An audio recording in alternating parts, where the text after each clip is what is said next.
Hi, welcome to Ed Talks. My name's Anne Dymond, and I'm a Board of Governors teaching chair here at the University of Lethbridge. I want to start by acknowledging that we are guests here on traditional Blackfoot lands in Treaty 7 territory and also home of the Métis Nation. So I want to begin by saying Oki Nitsu Kuawa, which means welcome to our family and friends. It's my pleasure to be here today with Dr. Michelle Hogue, an associate professor and coordinator of the First Nations Transition Program. Welcome, Michelle. Thank you very much for inviting me. It's an honor. I'm excited to have you here today to talk about teaching. So normally as academics, we introduce people by saying they got their degree here and they did this, and we tend to focus on a research trajectory. But I'd love to know the story of how you got to be here as a teacher, like your teaching trajectory. Well, I was never going to teach, so how I got here is actually an interesting journey. I started out at the University of Regina in chemistry and biochemistry. I actually started out after my degree in the sciences doing cancer research. And my ultimate goal at that time in my life was to enter into medicine. And so through life circumstances, I ended up in Lethbridge, and that was supposed to be just for a couple of years. And that happens to a lot of us, I find. Yeah, is that a sinkhole or is that a magnet? I don't know, but magnet, definitely magnet. Yeah, I think so. But anyway, so I ended up here, and the only job at the time that I could get was teaching. And I had done a little bit of teaching, but it wasn't my passion. And I really was self-conscious about being in front of a classroom, so I really didn't want to do that. But chemistry had asked if I would teach a couple of classes, and so I thought, well, it's just a couple of classes and I'll move on afterwards. And so I taught a couple of classes the first year that I was here, or 4 classes, I guess, and I worked at the research station as well for a while. And then I ended up getting a full-time position at the university and also working as a research assistant with Dr. Andy Haken for a little while.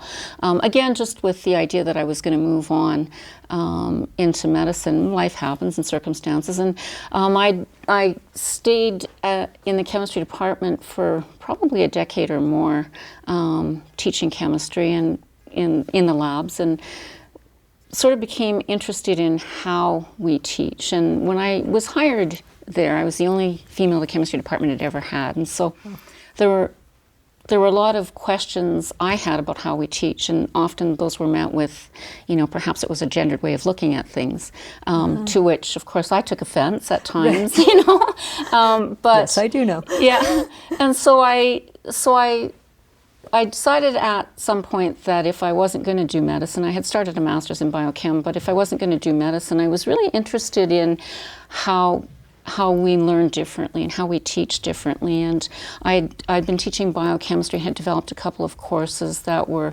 more applied, hands-on learning by doing, and I found that engaged students differently. But I think where I found the difference was when I had a student, Dr. Esther Tailfeathers now, but at the time she was my first Indigenous student, and I was teaching in the evening, and she was a returning student coming back to upgrade to apply for medicine. And her story is very interesting, but she would always challenge me with, I don't see it that way. And I would think, okay, well, I don't see it that way either. That's just the way that I've been taught to teach. Right, yeah, that's the way we always teach. That's the way it's done. Yeah, right? And so then I started looking at it that way, and I thought, well, interesting, that's how I learn, that's how a lot of people I know learn. So at that point I decided that I would do a master's in education, because I was interested in both curriculum development, but methodological approaches to teaching. And that isn't a question that at that time, and it's different now, but at that time in the sciences and in the hard sciences in particular, you asked. I mean, It's always been done that way, and that's the way we do it. So I moved on. I kept teaching, but I did my master's in education. And then I was really, really interested in curriculum development through an Indigenous lens. And so I did my PhD through the University of Calgary, again in education, but again, methodological approaches to teaching, particularly those that are focused on different ways of coming to know. Right, different epistemologies. Pedagogies. Pedagogies, interesting. And so practices. At what point in that journey did you realize that that focusing on Indigenous ways of learning would be your passion?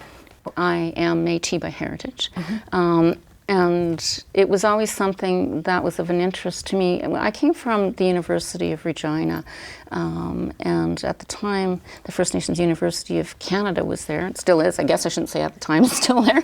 There were a lot of Indigenous students there, but when I moved to Lethbridge, even though it's in the heart of Blackfoot territory, and I didn't know a lot about the Blackfeet people themselves because that's not my heritage, but I did know a little bit of the history between the Cree and the Blackfeet and the Métis and the Blackfeet. So I was interested in why I wasn't seeing, given where we're located, Indigenous students. And of course I wasn't seeing any in the sciences. Right. And so my passion was, well, how do we engage Indigenous learners in the sciences in ways that are culturally relevant, in ways that attend to Indigenous ways of knowing and learning. And so that became my focus both with my master's and my PhD, really. Right. Looking at methodological ways of engaging. So I was interested in those that had succeeded in post-secondary education in the sciences. And so in my PhD, I actually went across Canada and interviewed the very, very, very few people who were successful in the sciences. And at that time, they numbered, half a dozen to a dozen at high levels in the sciences. Yeah. And so I wanted to know how they succeeded, because everything that we see in the literature is from a deficit lens. And what do you mean by that, a deficit lens? So how we don't succeed, how they don't succeed, and it's always measured against the non-Indigenous population. Right. And the statistics are always against mainstream results, right? So, and at all levels, K to 12 and beyond, it's through that lens that we do all academic or statistical measurements, right? Right. And it's always a comparative too. And that always frustrated me because... And maybe isn't helpful. Well, right? No, and it's not about looking at a particular group for what they bring to the table. Yeah. It's about what they don't have compared to the dominant population, whatever that dominant population may be, if it's women in science and men, or if it's not, if it's Indigenous people relative to non-Indigenous population. So it's always against some other. Yeah. And it's not measuring the strengths that they bring. Exactly. In addition to that the mainstream might not have. Right. And so how can we measure what they bring? And it's not even measure, how can we take what they bring and create bridges to where they need to go? And keep that intact without having to put it down at the door, because there's that expectation that you have to put it at the door in order to succeed in Western education. And I don't think that that's true, because it's a different lens through which to look, and that informs how you can succeed in this system. And Indigenous people, in my mind, have an advantage because they have their own cultural view of whatever it is that we're trying to learn, whether it's science or mathematics or whether it's, history. They come with that lens, and they have to create the bridge to the Western lens and live in that world. And so they live in this dual oscillating system or reaction, if you want, whereas non-Indigenous people don't have to do that ever. Right. They never have to learn that part, and so they always have that advantage. And so the comparison, it's like being bilingual, right? I was just going to say that. Yeah, it's like if you go to Quebec, right? You have to learn French and then translate that back to English in order to understand it. And that wider lens can help you think critically about both paradigms, right? But that's not an accepted lens. So it's seen to be less than. Seen by some. Yeah, seen by some. And particularly, and so I always think about, being a woman in science. Your view as a woman in science was always seen to be less than that compared to a man. Especially if you were questioning the mainstream of the science. Exactly, and that's changing now, and certainly we're seeing a lot of movement and certainly a lot of success. Right. My hope is that will change for Indigenous peoples too in the Western system. Then it's seen to be equal. It's different, that's fine, right. But it's equal. And sometimes we need to use that Indigenous lens, sometimes we need to use that Western lens, but where I like to work is in that liminal space of possibility. How can we inform each other? There's the space in between that we can have that conversation. Sometimes it will have to be this, and sometimes it will have to be that, but what can we share? What can we both bring to the table and share? And that's the space that I like to work in. That's where my PhD, and that's where my work is with students here on campus. How can I facilitate or open that door where they can bring their culture in and keep it, and then find a way to have it be seen as equal, but also to see where it fits in the Western culture or the Western way of needing to know, and then bring that back to that space. Well, and it seems to me like you're saying you also want to empower them to know that it's not one or the other. It can be both, right? Right. So it's that two-eyed seeing for both ways knowing. And so explain that to me, two-eyed seeing. Okay, so elders Albert and Medina Marshall and Dr. Cheryl Bartlett, more than 2 decades ago,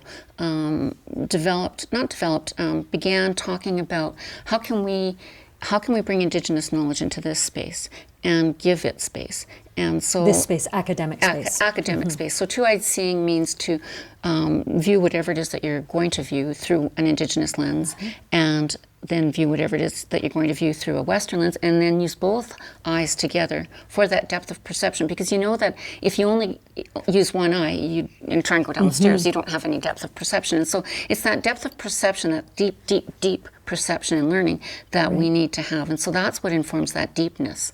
And in Australia, where I work, they call that both ways. And so I like to talk about it as two-eyed seeing for both ways knowing. How can we bring that philosophy into this space? Because non-Indigenous people also want to, particularly now, have that knowledge. And so how do we share that? How do we not prioritize one set of knowledge over the other, but have that conversation that they're both seen to have merit and be meritorious in that space? And so do you mean by that it's not something that only Indigenous people have to do, have two-eyed seeing for both ways knowing?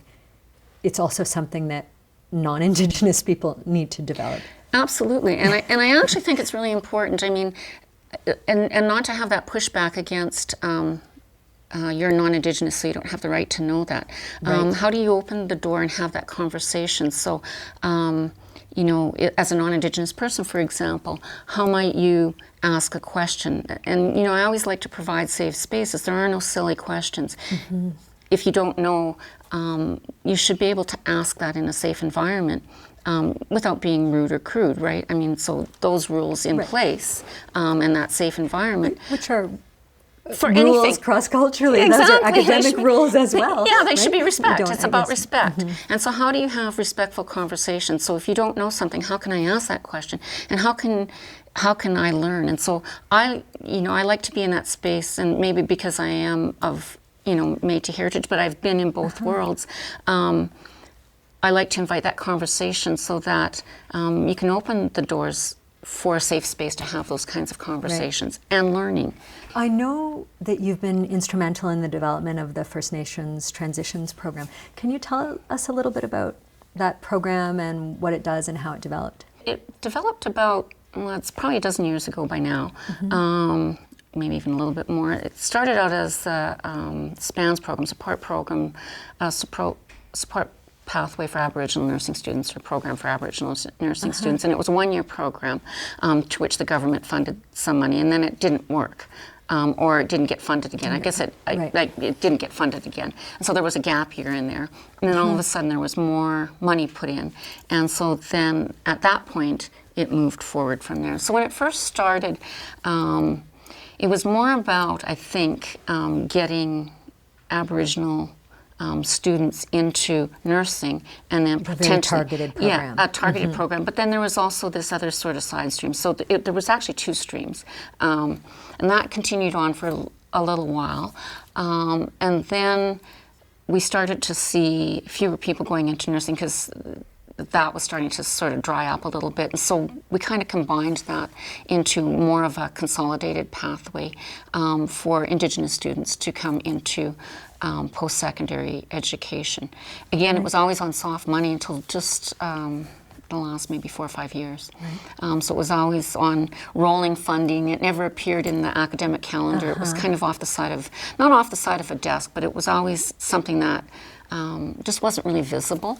Well, and when you say soft money, you mean that the success of the continuation of the program isn't guaranteed, right? Exactly. And it makes it really hard for instructors to feel secure in in the program, right? Well, yeah, and I mean, so for myself as the coordinator, I mean, you know, it could die any day. And, you know, you invest a lot of time and energy into it, and you're passionate about it, and you don't know if it's going to go.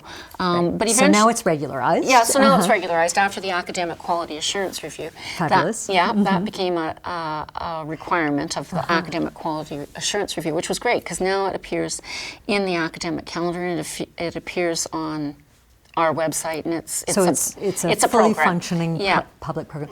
And so what does it do? How many people does it bring in a year? So right now we're only able to take 30 students from a variety of Indigenous backgrounds across the nation. Generally they tend to be from the Blackfoot territory, although this year we seem to have a really nice mix of different nations from sort of Alberta and even BC and Saskatchewan, so that's nice. But generally from the Blackfoot territory. And it's a cohort program, so we take 30 students, and in the first semester they take a core set of courses together, and then one elective, and a course called Quest for Success, which is things like study skills and such. So we keep them together for that semester. And then in the second semester they take a smaller course set of courses, and then we feather them into some of the larger classes, but still keep that core together so that they have the cohort experience, but they can enter into larger mainstream classes. So for example, Native American Studies 1000, or Psychology 1000, Aboriginal. Art History 1000. Yes, yeah. Some of them have gone. No, well, and actually, I'm not sure if any have gone into that. I don't think they have. No, but we should actually put that on. But they've gone into art. So to me, one of the things I'm always interested in as I talk to people who are passionate about teaching across the campus is how transferable good teaching is. So tell me a little bit about the strength of the cohort model, because I know from pedagogical literature that it's really important. So what are the benefits of it? Well, one of the benefits for our particular group, but I think it's for any cohort, and I know that LibEd has their own cohort, and I still think they model it after ours, so I'm sure. good. Yeah, absolutely. But it keeps students together, and it creates a community. And one of the things that's really important about that is you have a support system going forward after, into year 2. And so you may go off into your own program, but when you're walking down the hall as one of 6 or 7 or 10,000 students, you see somebody else that is a friend, or that has had an experience that you've had, and is maybe even in your class. But in that first year, I don't know if you remember your first year, but I mean, mine was a long time ago, but I was the only one in my family that had ever gone to university. I had no idea even what university was about. And that's the same for our students coming into university. So we create a community where they can rely upon each other, a safe space where we can have some really difficult discussions about things that are going on. And that may even be things like racism and things that may be happening to students within their own lives. But it keeps students together. And builds a support network so that they have someone to go to if they have these and so we also provide things like study skills, how to survive. It's University 101 really is what it is. But it gives a really strong foundation going forward.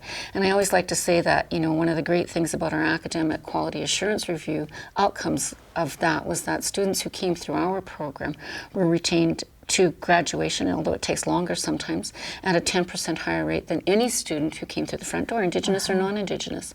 And so the cohort model works. That's a real marker of success to have that much higher retention rate than other streams, right? Yeah, that's and I think that's how we became a bona fide program in the academic calendar. Right, because what you do works. Yeah, it does. But it's unique to our group, but it's a really important first year experience. So when you talk about liberal education, for example, it fits nicely with that model, and it really liberal education, of course, mirrors that very nicely as well. And so it's unique to ours because we have 30 Indigenous students. Right.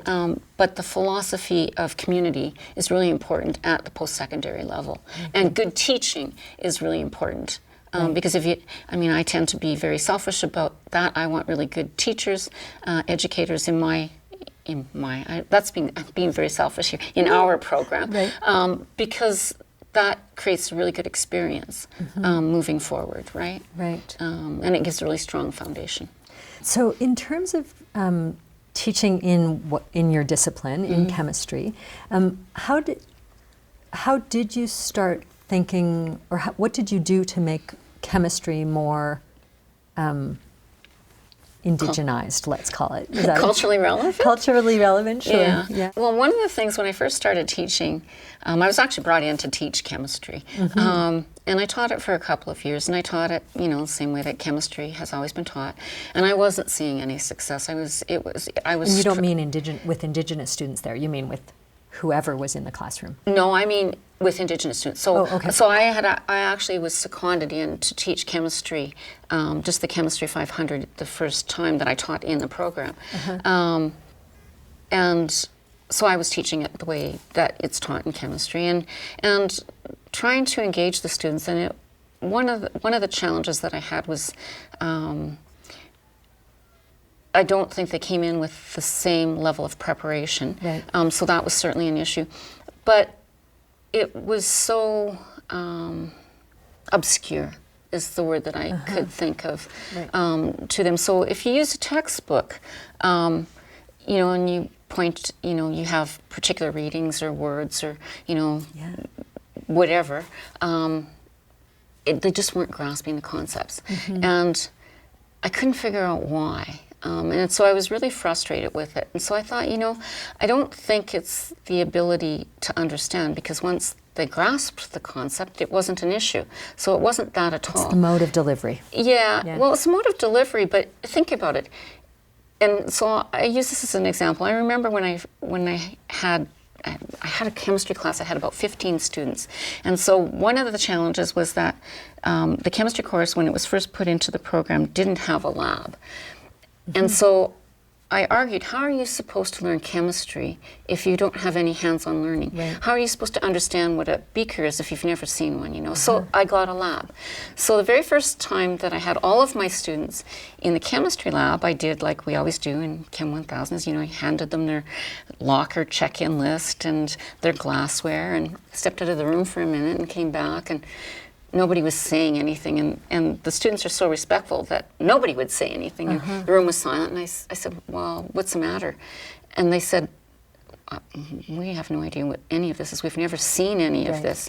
And I thought, well, okay, where to begin? And so I went through all of the glassware and kind of thought, well, how do I make this relevant to them? So what I did was I described what this is. So say a beaker, for example, and I had them give it a Blackfoot name. So at the time I had all Blackfoot students in this particular cohort of students. Every year it's different. So in this particular cohort of students, I had all Blackfoot students. And so I said, you give it a Blackfoot name, and I'll give you the chemistry name. And so then we'll do this simultaneously. So we did, and we developed a sort of a language base for this glassware. And then the next week, which we always do, is I gave them a quiz. And so I had them write a quiz for me. And so they wrote a quiz for me. I took it in Blackfoot. They took it in English, and they got varying grades, all passing, and I got 0%. And it's the only time I ever brag about getting 0% on anything. But the fun part about this, and you have to know the culture of fun that is associated with the people, is that I kept trying to say these names, and Blackfoot is the hardest language ever to learn and to pronounce. And so I would say these names all through the semester. And at the end, and they were always laughing at me, and I couldn't figure out why they were laughing. And at the end, they divulged what those words actually meant. And they did not mean beaker or anything that you could even, So you can imagine what they meant. So it was a lot of fun, and I was forever grateful for that experience, because it really taught me how difficult it is to learn. Well, and also it makes you vulnerable in a way that I find students generally respond well to, right? Like to show, I'm also learning, and it's okay if I'm not 100% successful every time, right? Like it really models learning in a great way, I think. Yeah. And so then from there, I just decided that the entire class, or the way the course had to be taught, was entirely hands-on learning by doing first. So I found that they just didn't have the context. And so in the Indigenous paradigm, because it's an oral paradigm, you don't look anything up in a book. If you need a piece of knowledge, you go to an elder, Right. or you learn to do it by mirroring somebody, or you learn it by trial and error. You learn in that way, but you never go and look it up in a book, Right. ever. So how do you learn then if you're an oral culture in a Western system that is textbook based, Right. and particularly in the sciences?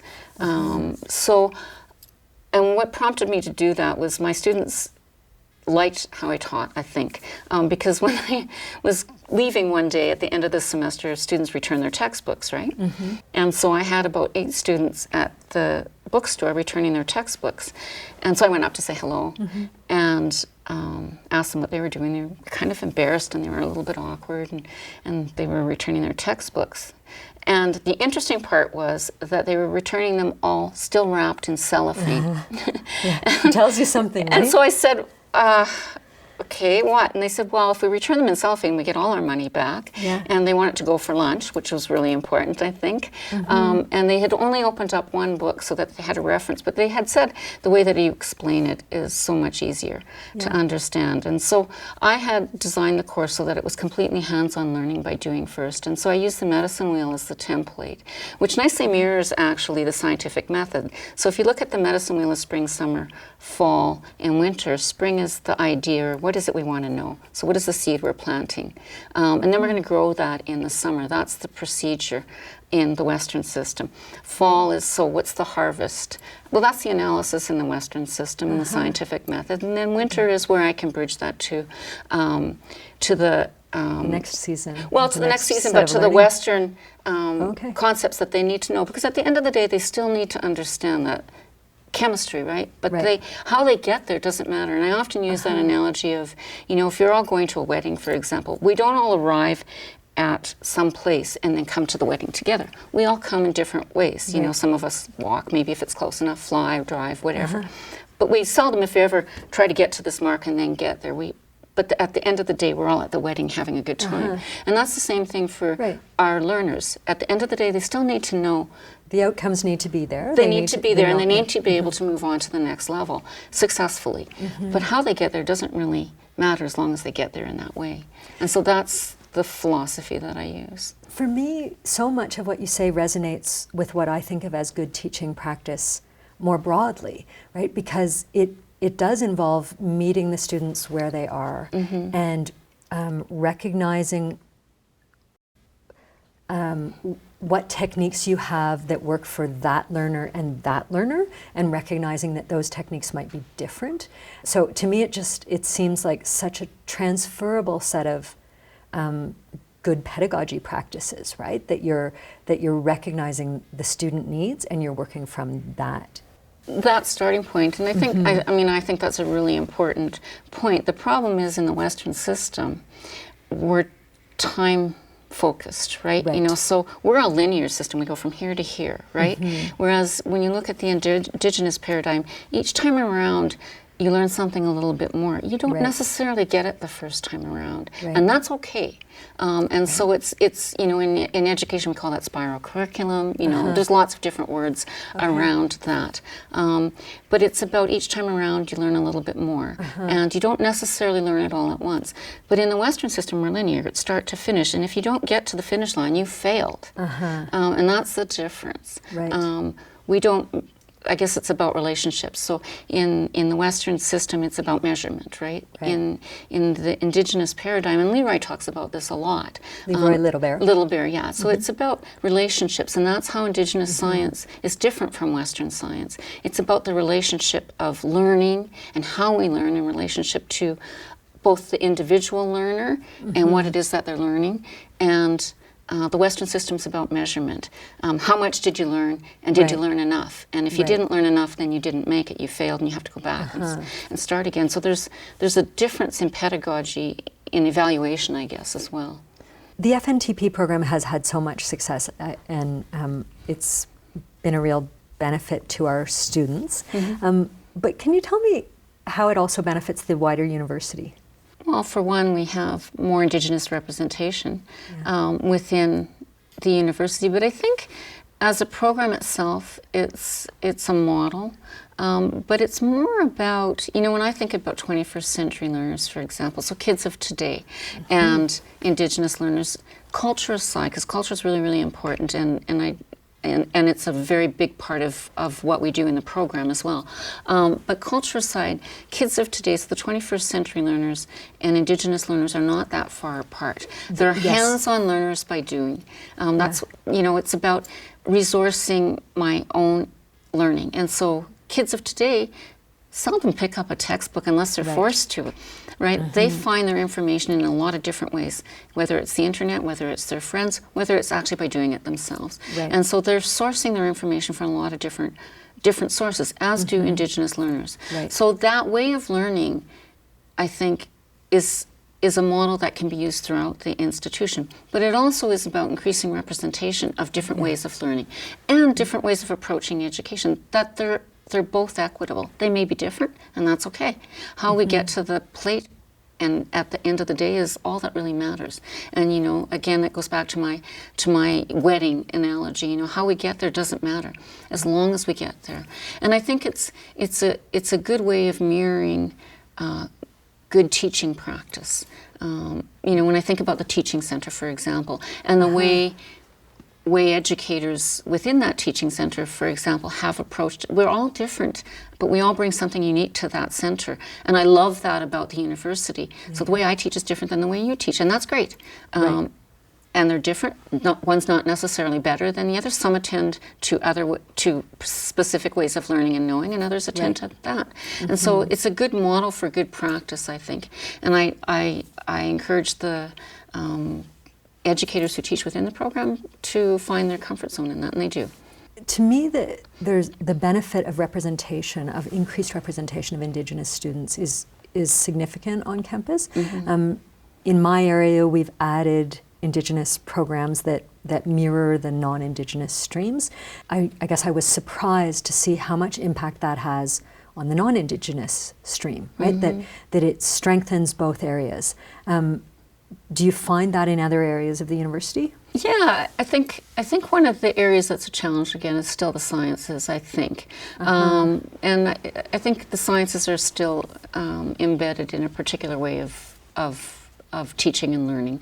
I think there's the potential to change that, but across the campus in general, I think there's an openness to different pedagogical approaches, but different representations of ways of learning and knowing, and different, just different, I guess multicultural is the way that I like to think about it. It's not this polarity. I mean, one of the problems that you have when you have a focus on Indigenous, for example, then you have this polar opposite of non-Indigenous, and it's not a competition. It should be this oscillating reaction of conversation between the two within this environment of acceptance. At least that's how I feel.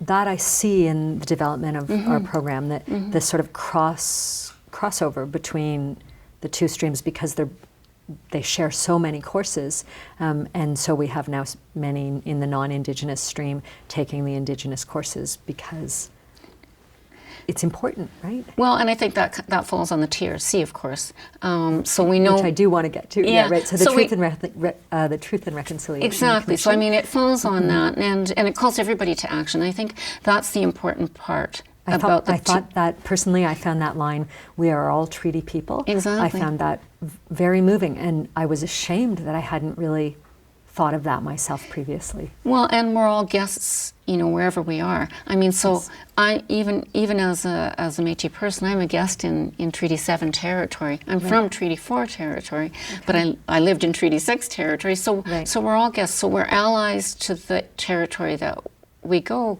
to, but we're all treaty people. And I liked that Justice Murray Sinclair called everybody, all Canadians, to action, because it's an invitation rather than a judgment. And I think that that's a really important point, because that then says, okay, well, I could learn about this. And it's not even about becoming an ally, because that then says that I'm here. Sometimes it's about I'm here to help you. Right. So you don't want that image too. So the condescension implied in that is problematic. You don't want that either. So it's more about how can we work together? How can we have a relationship? How can we have a conversation? How can we build this together? And what can I learn from you? And what can you learn from me? Some things we just can't share, and that's fine. That's fine. But what can we share, and how can we have that conversation to move forward? And I think that's what I like about we're all treaty people. Me too. And for me, I also like the kind of invitation, as you call it. And I think it's important to recognize that invitation, it needs to be to places that maybe don't see themselves as teaching Indigenous students necessarily. Like, I can imagine that there might be disciplines in the university that think, well, I don't have a lot of Indigenous students, that's not relevant to me. That you know of. That is the key, right? Yeah, I think that's really important to think, well, so what could you be doing that could make your space more open to all different kinds of learners, to make a more inclusive, multicultural, as you say, thing. So for me, that's been an important way of shifting how I think in the wake of the TRC, and maybe before that as well. Yeah. So I know you've been involved in research on teaching. I mean, that's your master's and your PhD research. Can you tell me a little bit more about that? What kinds of research you've done on teaching?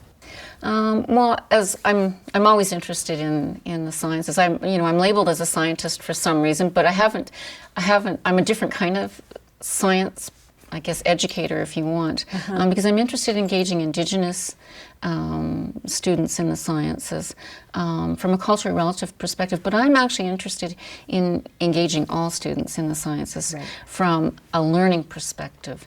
And so, when I first started way back when, began with teaching videos and, with Bernie Worsvin in the Teaching Center. In the Teaching Center, and Rick Mrazek way back when. And, we had these... Who's in education. He was in education, the late Rick Mrazek. And we had these,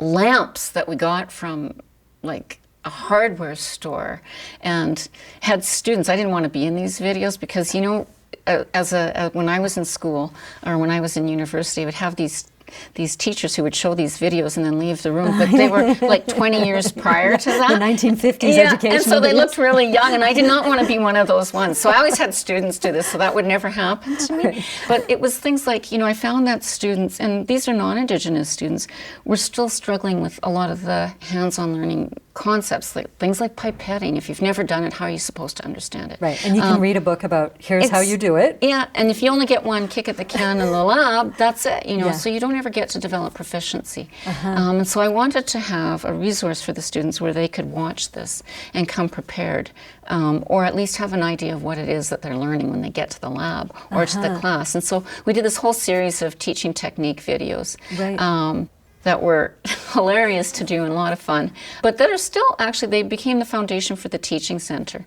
And they're still actually out there, I believe, and they're actually really good because they were done sort of off the side of a table. Now we have this wonderful Teaching Center that does all of this high-end video recording and things like that. But it was certainly a start. And it relates to that wider scholarship of pedagogy. We often try and flip classrooms now, right? Put the materials there for the students to get so that you're working on it in class in a more practical way, right? So it sounds like you were ahead of the curve on that one. Well, I just think, maybe I had kids at the right time or something. I mean, whenever you're trying to teach your child to ride a bicycle, for example, you do not give them the instruction book and the box and say, okay, now build that bike and get on it and learn to ride. We don't do that, right? What do we do as parents or whatever? We give them the bike, and this is a bicycle. And we hold them while they're learning it. Right? And we run after them, and and we pick them up if they don't learn it the first time around. And so I often think about it that way. And so, I don't understand why in this Western system, and I know we're at university, we have to get to the end of the day, we have to be at a certain point. But again, that goes back to how we get there. Can be a different different way. And so, you know, in the First Nations Transition Program, I have that opportunity. But I don't think that it's something that should just be in the First Nations Transition Program. So you talked about flipped classrooms. What a wonderful idea. What more discussion-based classrooms? What do you as a student bring to the classroom? Because I don't know everything. Right. And I don't necessarily have to know everything. And so as a non-Indigenous person who might be teaching Indigenous students, you don't know everything. Right. So you have the opportunity to create conversation and ask them what they bring. So this is what I need to teach you. Is there a perspective that you can share that from culturally bridges to what it is that I need to teach you? And how can we have that conversation? Because at the end of the day, I don't know everything. And to stand up there and fake it, you know, there's this old philosophy, fake it or break it, that used to exist. And I don't believe that should happen, because students know. Right. Right? And as a non-Indigenous person in an Indigenous, not classroom, but teaching something that might have a relationship to Indigenous paradigm, you can't do that, you know? So you can invite that conversation. And so having that open space, I think, is really, really important, and allowing for that to happen. Right. So flipping the classroom, we can call it that, or we can just call it good practice. You know? Well, that's what I keep coming to, that so many of these things are good practice cross-culturally, right? I think is really important for all of us to learn in the university in terms of teaching. And I think as an educator, I think the thing that I bring to the classroom is that I am a learner. Right. And every day that I go into the classroom, I'm going to learn something different, because I was never going to teach. There was no way in this world I was ever going to teach. So I really had to learn to teach. And I had to learn to be humble about my inability to know everything, because I felt like I had to know everything. And there's this idea that as an educator, you have to know everything, and particularly a professor. And really, at the end of the day, I want students to be able to feel safe to maybe challenge me on what I don't know or what I do know, or to ask me more about what I do or don't know. And maybe we can learn that together. But at the end of the day, I am still a learner, and every day I am a learner. And I guess I have the gift in that in the transition program, I never have the same cohort of students every year. So I can't customize I can't, I guess not customize isn't the word, standardize my teaching, because every year it's different. And so the uniqueness of that cohort challenges me to be unique in my teaching. And sometimes it's really, really uncomfortable. Right. And so you have to live with the difficulty. It's that curriculum of difficulty, as Leah Fowler often used to say. And are you comfortable with that? You know, so, you know, you just have to smile a lot. And recognizing, admitting that you don't know everything is actually so powerful, because it empowers the students and makes a more collaborative space. I think it's really important. And inviting them on that learning journey together. Well, let's learn this together. How can we go about doing this? And so as a non-Indigenous person who wants to understand or learn in and with Indigenous students and peoples, how can we learn together? So it's a learning journey together, to say that I don't know because I'm not Indigenous, and for me to say I don't know because I'm not Blackfoot is a great gift. And so what can we learn from each other together, and what is that rich conversation we can have together? What is that relationship we can build as we move into different courses across? So to me, that's what indigenization is about. So when we talk about indigenization, it makes the hair on my head stand up. You know, and it's more about relationships. How can we have that relationship moving forward? That to me is what indigenization is, because Indigenous ways of knowing and learning are about relationship. And so how can you and I have a relationship moving forward? So one thing that comes up for me when you're talking is about, I think, a concern that many of us who are non-Indigenous would have about inappropriately singling someone out. And so I don't think you mean that we should be saying, no. Michelle, could you speak to us from the Métis perspective? Please don't do that. Please don't do that. Right. Yeah. You kind of just invite the conversation. I mean, as as I said, in the First Nations Transition Program, I have the gift of 30 Indigenous students. So it is clear. It's clear, and but they're Yeah. not necessarily all Blackfoot. This year, I have a really nice variety. So we bring a different kind of conversation to the classroom, and we can have really interesting conversations that can extend out into, sort of mixed or non-Indigenous classrooms when you have Indigenous people in there. Yes, don't single out the Indigenous person, but you can open that conversation with a sort of a general question. You know, what might this look like in an Indigenous paradigm? Right. And oftentimes that will open the door. I teach a global art history course, a historical course, and in that space it seems quite useful because there's many cultures that I'm talking about. Yeah. This is how art history does it, but the originating culture would have understood it differently, right? So you can open up that space in ways that are cross-cultural, let's say. Well, and if you don't, I think one of the things that we as educators perhaps need to do more often is to also bring in the experts. We're not the expert in the classroom, right, in a particular topic. So if you're talking about, for example, if I had Asian studies in I needed to have an Asian, I certainly wouldn't want to speak to that because I'm not an expert in that area. So in inviting somebody in and having that dialogue and then creating a dialogue of learning around that. So what did you learn from this person and how does that relate to what it is that we are doing or wanting to learn moving forward? Right. For me, that's an important part of the departmental issues because it requires finances. Exactly. And so when I've invited Indigenous speakers to that particular course, in fact this year, it can be tricky to find the funding for it, and it's a really important thing for the institution to do. And I think we have to. When you think about Indigenous elders or knowledge keepers, knowledge holders, I often think about, look at how long it took you to get your PhD, and look at what you're doing. And if you go and you give a lecture somewhere, you're compensated for that. Absolutely. Absolutely. They pay for your flight somewhere. If you go, you're given an honorarium. And so I think that at the same level, we should be compensating our elders. But our elders are our PhDs.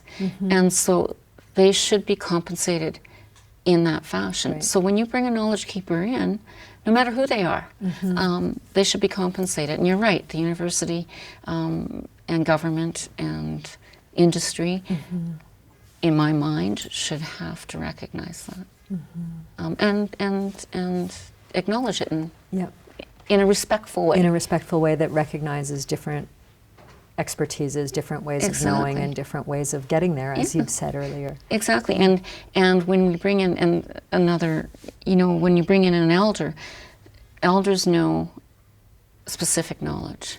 They don't know all knowledge. Right. And that's one of the issues that we have in the Western system, is that we assume that one elder knows everything, and they don't. And so, just like you're an artist and I am not an artist, and I have some chemistry and you don't have any chemistry, and I have some other things and you have some other things, I certainly wouldn't speak to art.